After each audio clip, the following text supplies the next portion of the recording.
Friends, welcome back to my channel. আমি আনিশা আর এটা আমার মামাতো বোন রিতিশা। তো সিজন শেষ হয়ে গেল, এখনও আমরা আম মাখা খেতে পারিনি। তো চলো আমাদের মা বাড়ির ছাদে আমরা আম মাখা করি। ফ্রেন্ডস, এখানে আমটা কোড়া হচ্ছে, কাঁচা আমটা, আর এখানে লঙ্কাটাও কোড়া হবে। তো দেখতে চাও আমরা একটা মজার একটা টেস্টি খাবার বানাতে চলেছি।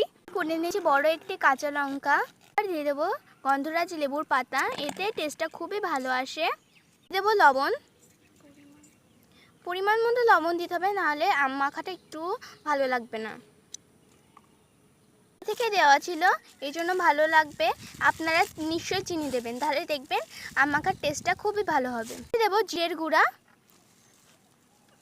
দেবো সরিষার তেল। এই তেলটা দেওয়ার পরে আমরা খুব ভালো করে মিক্স করে নেব।